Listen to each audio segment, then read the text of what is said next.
আমার ঠোঁটে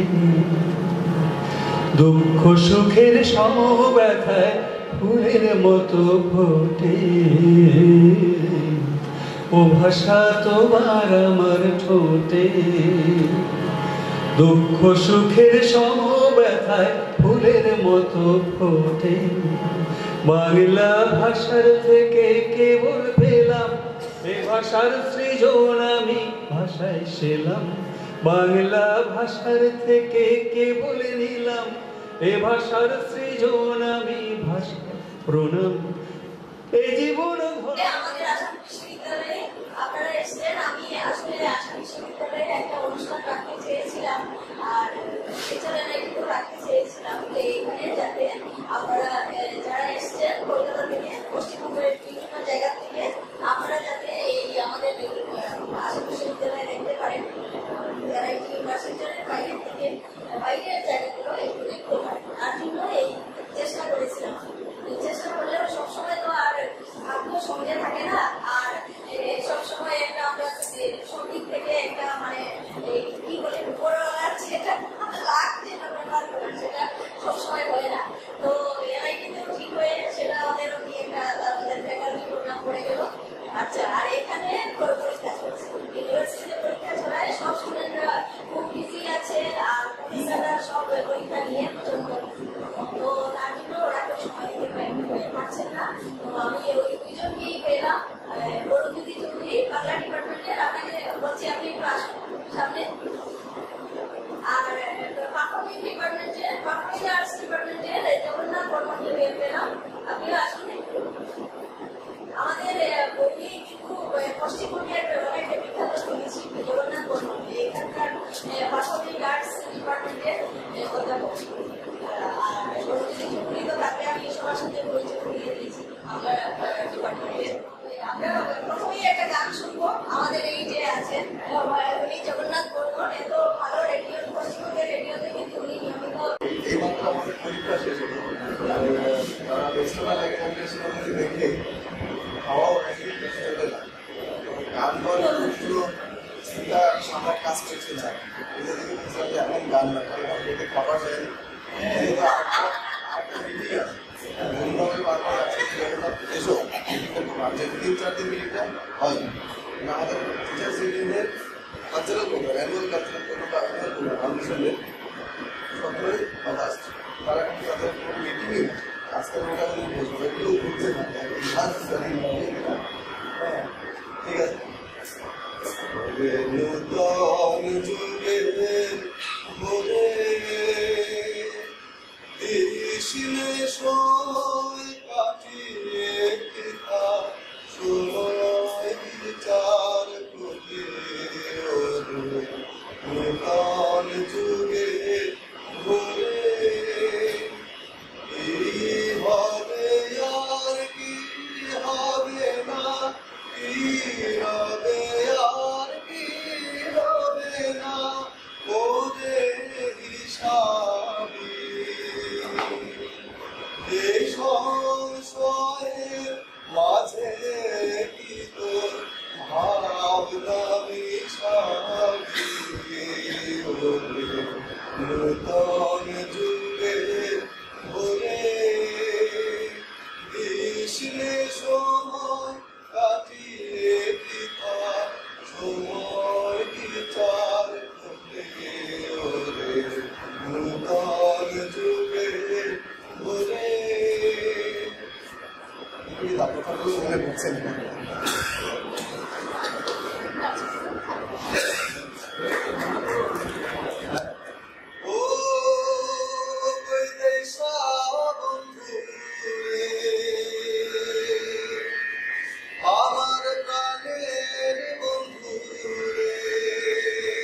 নদা পাড়ার জঙ্গল খান ঘুরিয়া ফিরিয়া দেখিয়া যান রে দেশ বিদেশের বন্ধুরে আমার সোনা বন্ধুরে একবার উত্তর বাংলা আসিয়া যান আমার জায়গাটা দেখিয়া যান তোমার কথা কয়া যাবে বন্ধু মনের কথা শুনিয়া যাবে আমরা এখানে গেলাম ও দেশ বিদেশের বন্ধুরে আমার সোনা বন্ধুরে একবার বরাক বাংলাতে আসিয়া যান আপনার কথাটা শুনিয়া যান তোমার কথা কইয়া যাবে রে বন্ধু মনের কথা শুনিয়া যাবে যে বইটা এনেছি পুস্তকের পুনর্মোচন করার জন্য, তার জন্য আমি ডাকছি সকল ভট্টাচার্যকে, রাইটার্স ওয়ার্ল্ডের সভাপতি তাকে ডাকছি, বড়জ্যোতি চৌধুরীকে ডাকছি। তো আমরা সব সদস্য নিয়ে মঞ্চে রেখেছি রাইটার্স ওয়ার্ল্ডের, কাউকে বাদ দিয়ে আমাদের লোকাল যারা এসেছিল প্রত্যেকেই আমরা সম্মান জানিয়েছি লোকালদেরও। তো এখন একজন বাকি ছিলেন, তাকেও ডেকে নিলাম।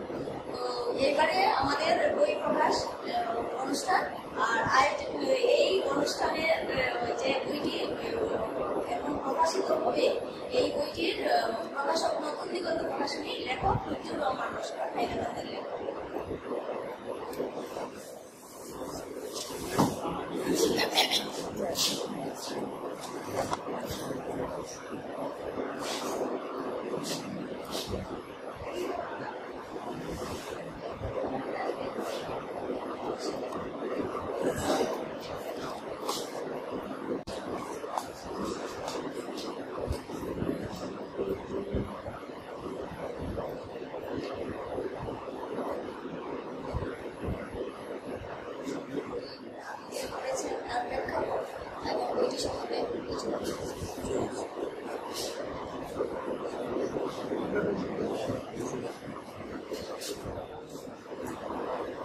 এখানে উপস্থিত বরাক উপত্যকা এবং কলকাতা থেকে আগত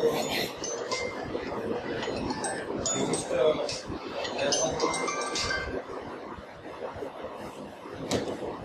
সাহিত্যিক এবং আমার পরম তত্ত্বাবধানে এখানে উপস্থিত কবি যারা আছেন, শিল্পী এবং সাংবাদিক, সেটি আসলে আমার পিএইচডি যেটা কাজ করেছিলাম এই আসাম বিশ্ববিদ্যালয়ে এডুকেশন ডিপার্টমেন্টে, তার যিনি সুপারভাইজার ছিলেন ওনার নাম হচ্ছে অধ্যাপক নিকুঞ্জ বিহারী বিশ্বাস। উনি, আমরা জানতাম কলকাতা, সম্ভবত কলকাতার উত্তর দিকে, কল্যাণের এই দিকে। উনি এখন জীবিত নেই, মারা গেছেন স্যার। পিএইচডি শুরু করেছিলাম আমি 2004 সালে এবং শেষ হয়েছিল 2010 সালে। শেষ হওয়ার পর স্যার আমাকে বলেছিলেন, তুমি যদি পাবলিশ করো একটা ভালো অফিসারের কাছে গিয়ে, কিন্তু সেটা সম্ভব হয়ে ওঠেনি। স্যার ইতিমধ্যে মারাও গেলেন, দীর্ঘ সময় চলে গেল। কয়েকদিন আগে আমি যখন শিলচরের দিগন্ত প্রকাশনী আমাদের বিভাগের আমাকে বললাম, তখন তিনি বললেন, ঠিক আছে, আমার এখান থেকে আপনি যদি পাবলিশ করেন তাহলে আমি আপনাকে সহযোগ করব। তাই সেখানে গিয়ে এই বইটি আমি ওনাকে সঙ্গে দিই এবং যথারীতি আজকে আপনাদের হাত দিয়ে, আমার অনেকটা গুরুজনের মতো বিদগ্ধ লেখক এখানে আছেন এবং অত্যন্ত খুশি যে আপনাদের হাত দিয়ে আমারই বিশ্ববিদ্যালয়, এখানে আমি ছাত্র, এখানে যে উন্মোচন হয়েছে আমার কাছে বড় ভাগ্য। দ্বিতীয়ত, এই বই সম্পর্কে আমি অত্যন্ত সংক্ষিপ্তভাবে আপনাদের কাছে উপস্থাপন করতে চাই। সেখানে লেখা আছে, টাইটেলে আপনারা দেখছেন, Islamic philosophy of education. PhD থিসিসে ছিল Islamic philosophy of education with special reference to epistemology and pedagogy. কিন্তু আমি পেডাগজি প্রসঙ্গে বাদ দিলাম, কারণ পেডাগজি বলতে আমরা যা বুঝি আমাদের ক্লাসরুম ইন্টারাকশনের মধ্যেই পড়ে। তাই শুধু থিওরিটিক্যাল অ্যাসপেক্টটা এখানে রাখলাম এবং বিশেষ করে এপিস্টেমোলজিক্যাল অ্যাসপেক্টটা গুরুত্ব দিয়েছি। আমি পিএইচডি কাজ শুরু করলাম, আপনাদের কাছে এই কথাটা বলা আমি সমীচীন মনে করি, তখন আমি একটা সমস্যা পড়ে গেলাম। সমস্যাটা হলো এই যে রিলিজিয়ন যেগুলা আমাদের প্রতিষ্ঠিত রিলিজিয়ন, সেটা কি আদৌ দর্শন দর্শন যা চায় তাকে রিলিজিয়নের মধ্যে কি সমতা আছে? কারণ আমরা জানি দর্শন হচ্ছে মানুষের তৈরি, আর রিলিজিয়ন হচ্ছে ডিভাইন রিলিজিয়ন বা ওভারঅল সিস্টেম, যেটা আমরা বলি প্রত্যেক ধর্মের কথাই বলছি।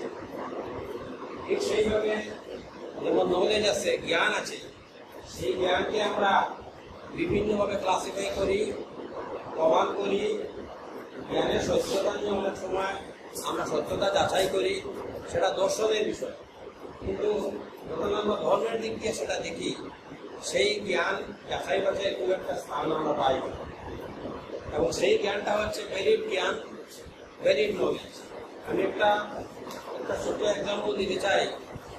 একবার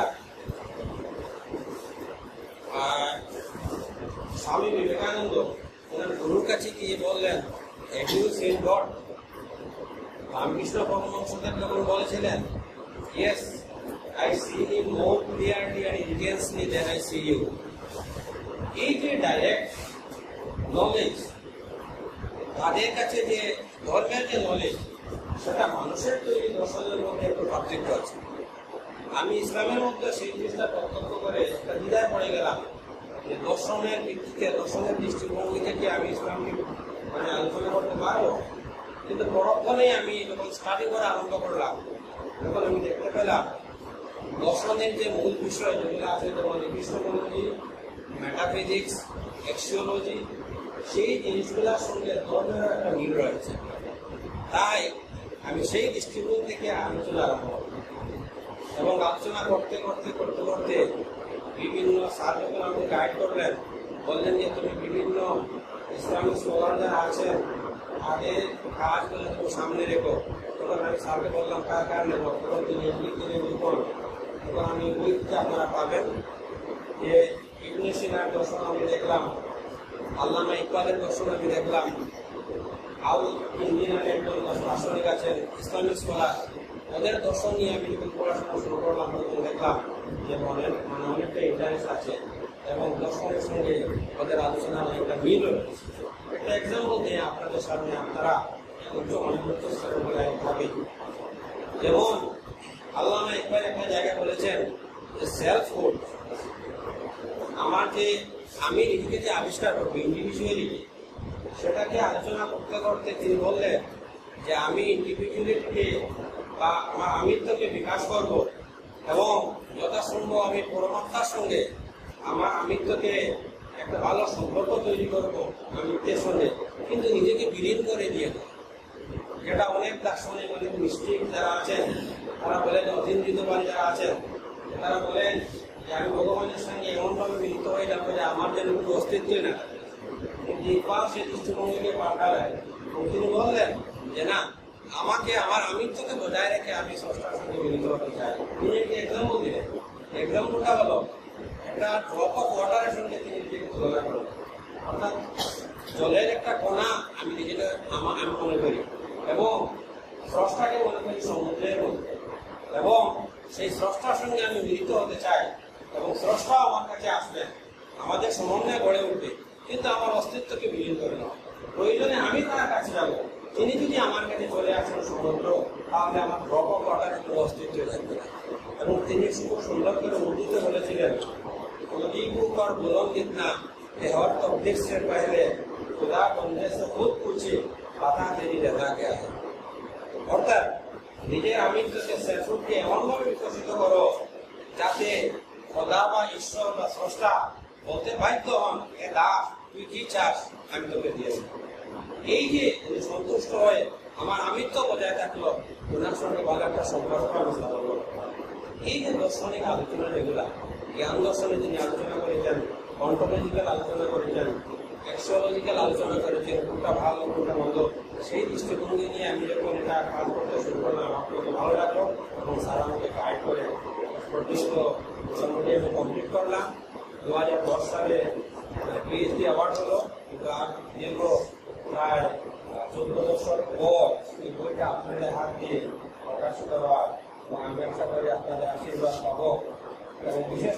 ভবিষ্যতে যাতে আমি এই বিভাগে বা লেখা ব্যাপারে একটু উৎসাহী হই, এই ব্যাপারে আশা করি আপনাদের আশীর্বাদ পাবো এবং অনুপ্রেরণা পাবো, এই আশা রেখে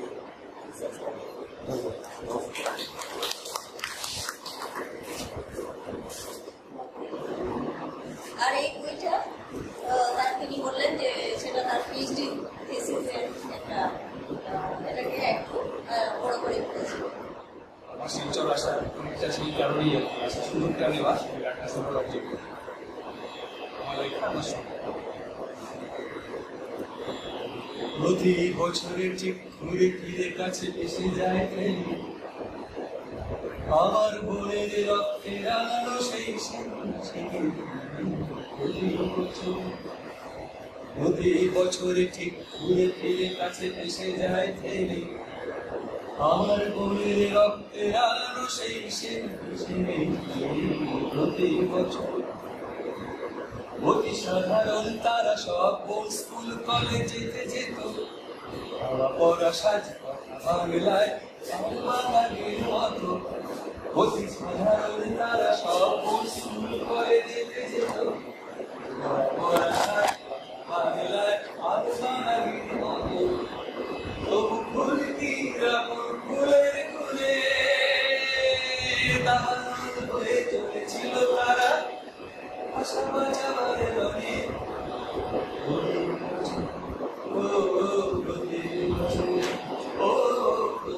বছরে ঠিক ঘুরে ফিরে কাছে এসে যায় আমার বোনের রক্তে রাঙানো সেই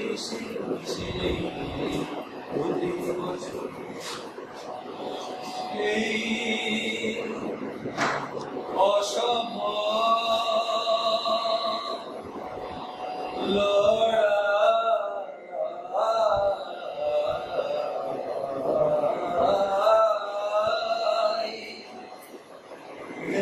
কিছু বাঙালির অন্ধকার স্মৃতির বিষাদে তাদের অবস্থা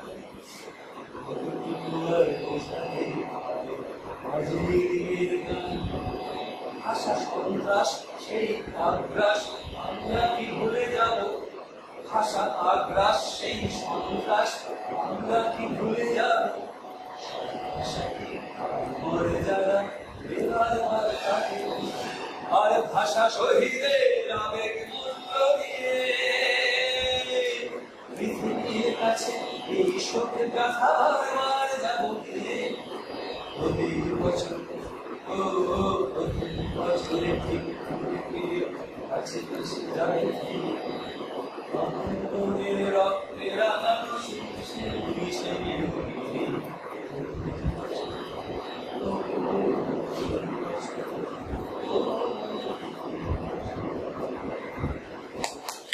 আমরা আবার আমাদের যারা বন্ধুরা এসেছেন পশ্চিমবঙ্গ থেকে তাদেরকে শুনবো, কিন্তু এখন কে আসবে একজন আসবো ইপসিদা। এবারে সেই কাব্যগ্রন্থ থেকে আমি একটি কবিতা আপনাদের পাঠ করে শোনাচ্ছি। কবিতাটির নাম চরিত্রহীন। আমি কোনো একদিন শান্ত ক্লান্তি ছুটবো প্রেমের মুখে, আজ তো ভেঙ্গা তোমার তরঙ্গতে তুলে রাখ। আমি কোনো একদিন মুখ খুলিয়ে দারুণ রকম বিশ্রী হব, সুশ্রী মানব রাত্রির সব কলঙ্কের ঘোমটা ছেড়ে দিয়ে চরিত্রহীনের তকমা জড়াবো। আমি কোনো একদিন মরিয়া হব ভালো ফুলে মন্দির নাম গেছে যাব। আমার আঙুলে চিনবি তোমার দেওয়া নামগুলোকে যত্ন করে ধরে রেখে আদর করে কাছে চিনি। শুরু হবে আমার চরিত্রহীনের জয়যাত্রা। এবার দেখি কেমন চেনো। এবারে আমার দ্বিতীয় কবিতাটি পড়ছে একই কাব্যগ্রন্থ থেকে। কাব্যগ্রন্থের নাম দক্ষিণের বারান্দা।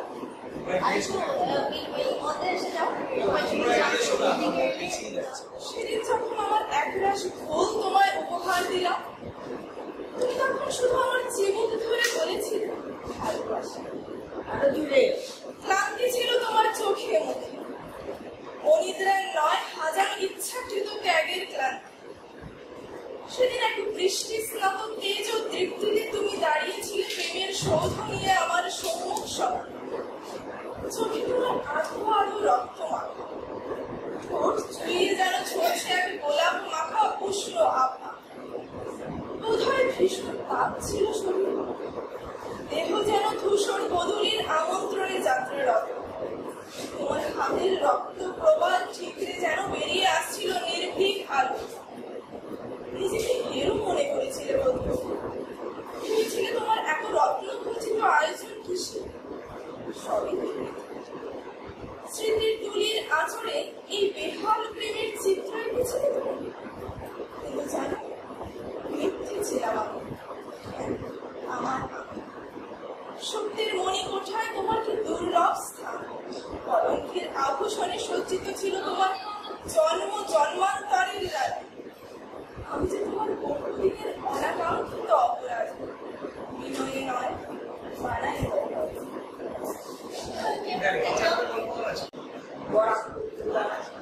যেসব শহীদের রক্তরা স্নান করেছিল আমাদের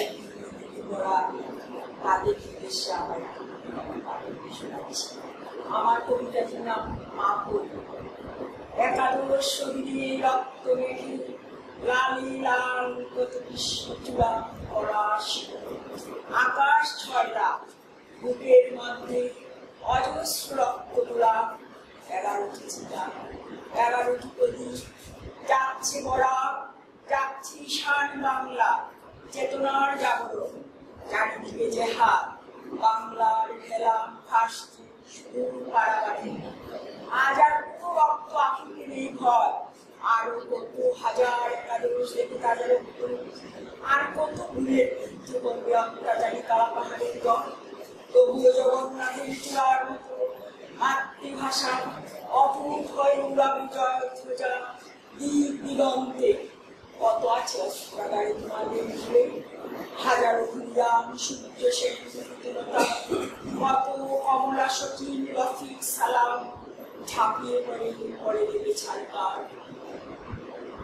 মুহূর্তে জেগে উঠবে মৃত্যুহীন কত লক্ষ প্রাণ, মরণ গর্ব প্রিয়তম এই জড়াকের মধ্যে। এত বছর জেগেছে চেতনা, ধমতে ঘটে যে বিস্ফোরণ। সত্তায় জেগেছে যে জাগরণ, তার আর কোনোদিন হবে না ঘর। আজ আর নেই ঘর। ওই শোনো বাংলা ভাষার জয়গান, মাধবী মন্ত্রে বিশ্বকবির মুখে প্রশান্তি আসে। এবার আমি আরেকটু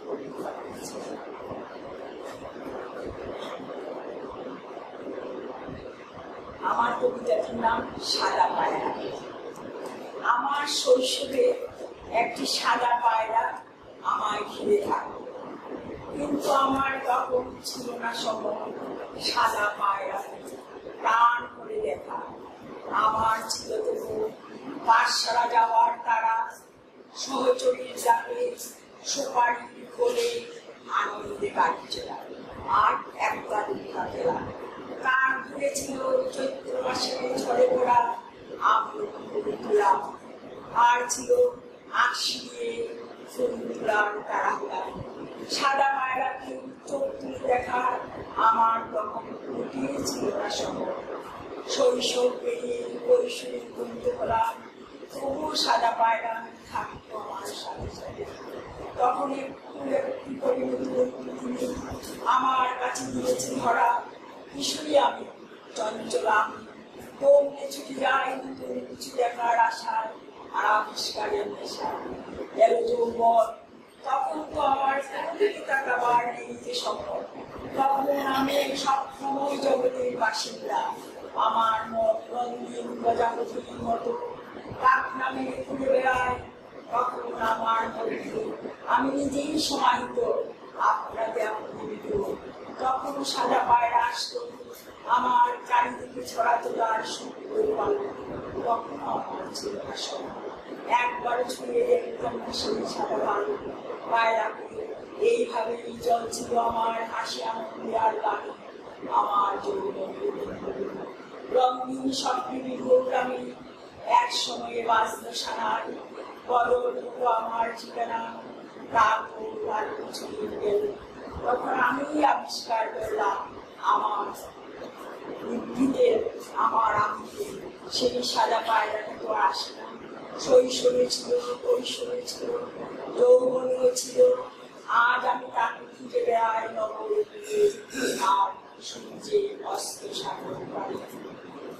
অভিমান আসে মনে, একাই বিশ্বকবি গাই গান, এমনি করে যায় তো সাদা পায়রা আস করে আসুক না।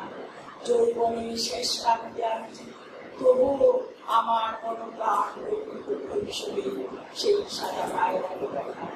সাদা পায়রা শান্তির তাই হয়তো কোথাও পেয়েছে সে নতুন ঠিকানা, নতুন ঘুরে গেছে সে চলে আমার জীবনে। নমস্কার, আমার এই বইটি বানিয়েছে খুব ভালো খাবার হয়েছে। আমি ছিলাম বেঙ্গালুরে, বই সব করেছি, আমার অনুপস্থিত সেটা নির্বাচন করেছে। আমি ওর কাছে গেছিলাম বেঙ্গালুরে হসপিটালে অপারেশন হয়েছে, তাদেরকে বলছিলাম যদি আমি থাকতে পারি যেন বিদ্যা হয়ে যায়।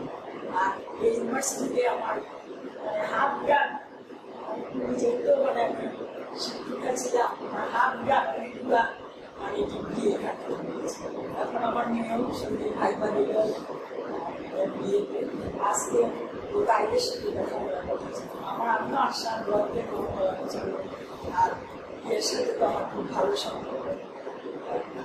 ওর বাবা ছিল বিশ্বজিৎ গরুর সাথে আমার খুব ভালো সম্পর্ক। এবং গরুর আমার বয়সে ছোট হয়ে আমি গত বছর ডক্টরেট করেছি, ডক্টরেট করেছিলাম 2 বছর ইউনিভার্সিটিতে আন্দোলনের রাজ্যে গান করেছি।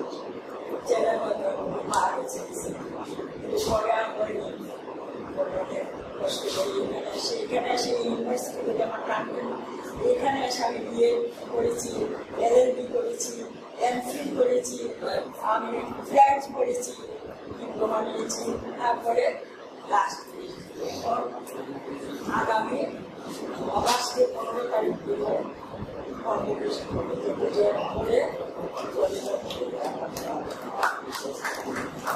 সবাইকে ধন্যবাদ। আপনারা আবার আসবেন।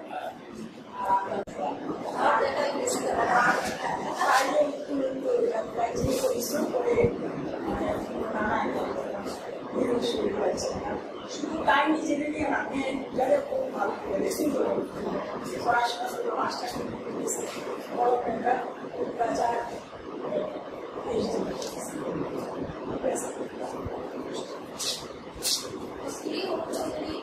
কবি কস্তুরী অঞ্জলি সত্যি অমায়িক মানুষ, তিনি সবার প্রশংসা করেন। আমাকে ক্লিয়ার করেছেন, আমাদের কাছে তিনি সবার প্রশংসা করেন আর অকুণ্ঠ চিত্তে প্রশংসা করেন। তিনি ভালো মানুষ তাই। আর সম্প্রতি তিনি PhD করেছেন, মানে ডক্টরেট পেয়েছেন তপদীপ ভট্টাচার্যের কবিতার উপরে আবিষ্কার। সেটা শুনেছেন বোধহয় অতি সম্প্রতি, সেটা বেশি দিন হয়নি। আর তার সেই গ্রন্থে সেই PhD থিসিসের আজকে যখন PhD থিসিসের বইটা বেরোলো, ওই ওনার বইটা ওই দিন বেরিয়েছে। সেটা সঞ্চালনা আমিই করেছিলাম, অনেক বড় অনুষ্ঠান হয়েছিল। সেটা ইউটিউবে আপনারা সার্চ করতে পারবেন, বিশাল বাংলায়। সেটা আমিই সঞ্চালনা করেছিলাম, অনেক বড় অনুষ্ঠান ছিল। ওই বই প্রকাশ করেছে না, ওই বইটা উনি আরো থেকে করেছেন। উনি তো প্রকাশ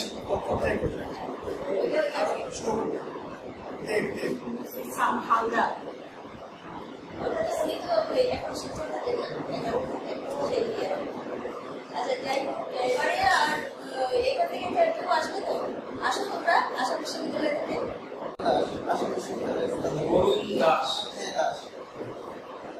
এটা আমার লেখা কবিতা, নাম হলো অগ্নিশিখা। অগপ্রিয়ে এখনো নয় অনেক বেশি অবসানে আধার রাতে নবগ্রহ ছায়ার পাশে যখন তুমি বসবে, তুমি দেখবে শুধু তোমার ছায়া, শুধু তোমার ছায়া। যে তুমি হয়েছ আজ আমার কলমের কি করি। আমি আজ কৃতজ্ঞ, আমি আজ কৃতজ্ঞ। থেকে যাও, থেকে যাও আমার পাশে নয়, আমার আকাশে, যেন তাকালেই তোমাকে দেখতে পাই, যেন তোমার আলোয় করতে পারি দৃঢ় অভিনয়ের মহান পাতা। তুমি কল্পনা নয়, তুমি মানুষ কল্পনা নয়, তুমি আমার লেখনীর প্রধান কেন্দ্রবিন্দু। যে তুমি কি আমি হয়তো কোনোদিন দেখবো না, কখনো দেখিনি, কিন্তু সে তোমাকে দেখেছি। তুমি সাধারণ একটি মেয়ের মতো, কালো কেশে সোনালি চোখে সোনালি আবায় জড়ানো দেহকারী, কিন্তু যে তোমাকে আমি দেখিনি, এখনো দেখিনি, অনুভব করেছি। সে তুমি শুধু পূর্ণিমার রাতের চাঁদে আলো নয়, শুধু রোগীর আগমনে উষার শুরু নয়, সে তুমি আমার মানস বিরাজমানের দেবী। যে দেবী আমার ফুলের পূজারী নয়, যে দেবী আমার প্রেমের পূজারী। তাই বলি এখনো নয়, অনেক পরে। তাকিয়ে দেখো আকাশ পানে তারকা রাশি রাশি, যা তোমার চোখে কিনো আলোক বিন্দু হতে পারে, আসলে তা কিনো আলোক বিন্দু নয়, তা মহাগগনের মহাগ্রহাণুপুঞ্জ, যারা সৌর জগতে রাজা রানীর মতো বিরাজ করছে। রাজা রানী অভিমান। আজ বসন্ত, আজ কি বসন্ত? আমি কেন দেখিনি সে বসন্তের হাওয়া, আমি কেন বুঝিনি সে বসন্তের পাওয়া? কারণ আমি সে রঙে রঙিন, যে রঙের মূল্য তুমি দিতে পারবে না কোনোদিন। কারণ আছে তোমার ঐশ্বর্য, তাই তো তুমি খেপারি দৈহিন, তাই তো তুমি হৃদয়হীন। ভেবে দেখো সে খানিকক্ষণ ছিলেন যেদিন আমরা দুজন, আশেপাশে কেউ ছিল না সেই বকুল গাছের ফলে। সেদিন তো ছিল না বলি, তবু আমায় রং দিয়ে চলে গেলে। আমি ভাবছি কেন আমায় রং দিলে আজ, আজ তো বসন্ত হই। সে কথা ভাবলে কিন্তু আমি আজও স্তম্ভিত হই, আমি আজও স্তম্ভিত হই। কিন্তু আজ তো সত্যিকারের বসন্তকে বা তুমি তো আজ আমায় রং দিতে আসো, কারণ তুমি রংকে ভালোবেসেছিলে। সেদিন তুমি আমায় ভালোবেসো, সেদিন আমার রং ছিল বলে, আমার রূপ ছিল বলে আমায় রঙিন করে করছো আজ বসন্ত। কিন্তু আজ বসন্ত, আজ বলছো বসন্ত আসুক, সে বসন্ত আর আসবে না। কারণ তুমি বসন্তের প্রত্যাশী ছিলে, তুমি রঙের প্রত্যাশী ছিলে, তুমি আমার প্রত্যাশী ছিলে। আমি বিয়ে তো রঙ যে বসন্ত আমাকে রঙিন করে দেবে। আমি কি আজ কই না যে আমার স্পর্শে তোমার চাঁদ যাবে? সেদিন বা বলিত জাতি বর্ণ ধর্ম যৌবনের প্রত্যাশা ছিল বলে, আজ ভাবছো বর্ণ প্রথা, আজ ভাবছো ধর্ম প্রথা আমায় ফেলে দেওয়া হলে, কেপা আমায় ফেলে দেওয়া হলে।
তারা বলছে যে তাদের পরীক্ষার জন্য সকালবেলা এসেছিল।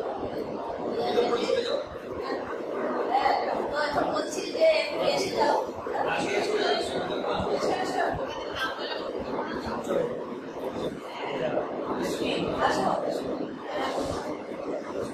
নমস্কার, আমার নাম সুস্মিতা চক্রবর্তী, আমি আসাম বিশ্ববিদ্যালয় বিশ্ববিদ্যালয়ে ছাত্র। আজকে আমি জানতাম না যে আজকে ফিজিক্স ডিপার্টমেন্টে একটা অনুষ্ঠানের আয়োজন করা হয়েছে। তো আমরা তো আমাদের পরীক্ষা চলছে, আমরা পরীক্ষা শেষ হওয়ার পর আমরা স্যার বললেন যে হবে একটা অনুষ্ঠান আছে, আমরা অনুষ্ঠান সেই সঙ্গে এখানে চলে এলাম। এখানে এসে দেখছি অনেকে এসেছে, আমরা অনেকে চিনি না, কিন্তু অনেকের সাথে এসেছি, দেখছি দেখে অনেক ভালো লাগছে, অনেকের সাথে চেষ্টা হলো, অনেক গান শুনলাম, দিদি কবিতা পাঠ করলো, দেখে মানে পরীক্ষা যে সকাল থেকে যে টেনশনটা অনেকটা কমে পড়ে। আমি সত্যি হয়েছে, তারপরে বৃষ্টি হয়েছে, হ্যাঁ এটা আমি তো একটা অনুভূতি প্রকাশ করো। তো আর কিছু সময় থাকতে চেয়েছিলাম, কিন্তু সকাল থেকে মানে এই যে পরিশ্রমের জন্য আর মানে পারছি না, তাই আমরা বিদায় নিতে চাই। কিন্তু আজকে এই অনুষ্ঠানটা খুব ভালো লেগেছে, আর সঙ্গে থাকতে পারলাম মানে আরো অনেক ভালো লাগতো। এগুলো আমি আমার ওটাই শেষ করছি।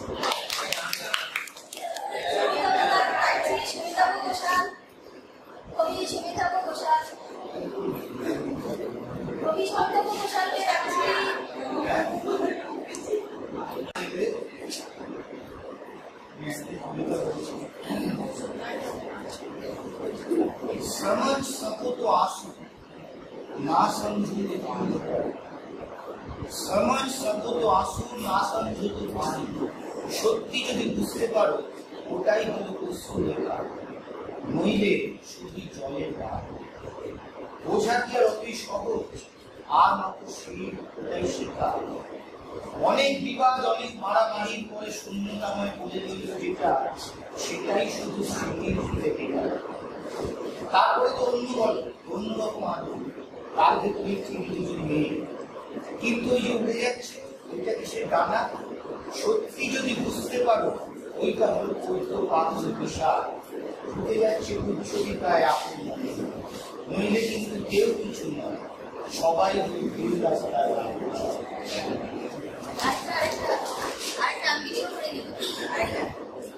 কবিতা পড়ো না তুমি, এ কথা তো জানি আমি মেয়ে।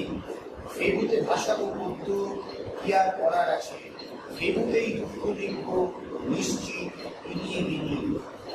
দুঃখ শুনে হাসি পেল বেশ, তবে ভুলে যাও সেই সব রাষ্ট্রপতি লাভ। আমি তো ভালোই আছি, নিশ্চিত রাবিহাজুর কাল শীতে দারুণ নৌকা। বিশ্বজোড়া নেটিজেন জালে বাঁধা আমাদের চুমুক এই বিঘা, হিংসা সরিয়ে রাখো, দেখতে পারি ডাকা সন্তান ছিল অচিন বাংলা। কবিতা পড়ো না, সেভেন চশমার কাছে ভিতরাকে কিন্তু সারা সার। ফেসবুকে সুন্দর লিখবো, ফেসবুকেই ঘুরে লিখবো, চাও বা না চাও গান স্তব্ধতা।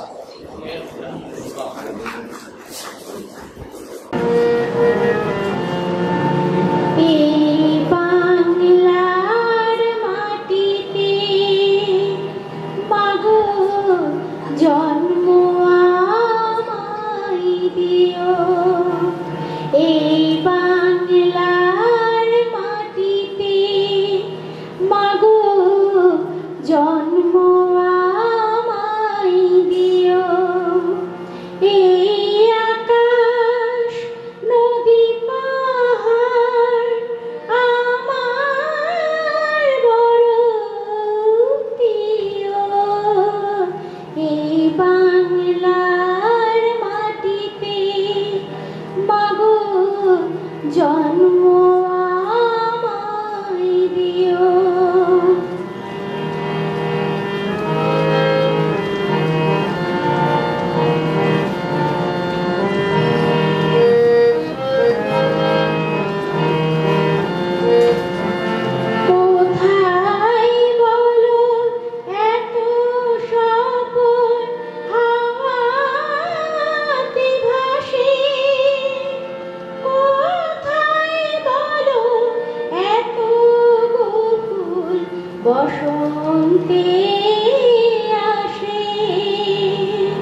জন্ম আমায় দিও।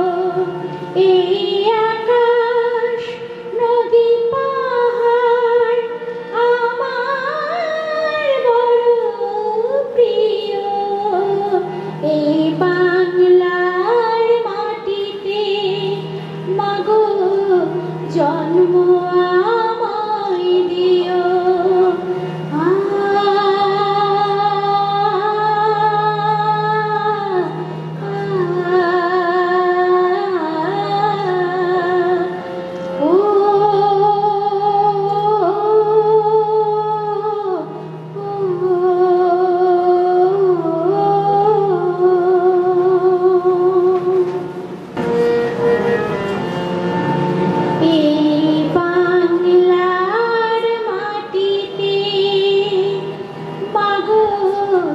জন্ম আমায় দিও।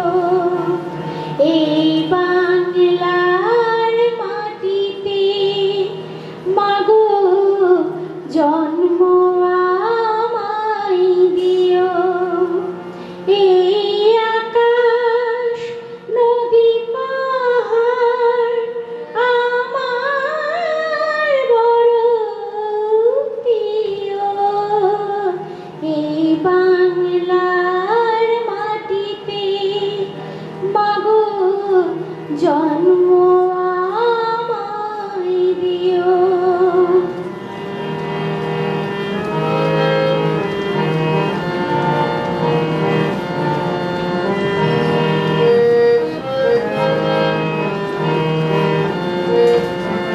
কোথায় বলো এত স্বপন হাওয়াতে ভাসে? কোথায় বলো এত গোকুল বসন্তে আসে? শরৎ আকাশ কোথায় বলো এমন রমণীয়? এই বাংলার মাটিতে মাগো জন্ম আমায় দিও।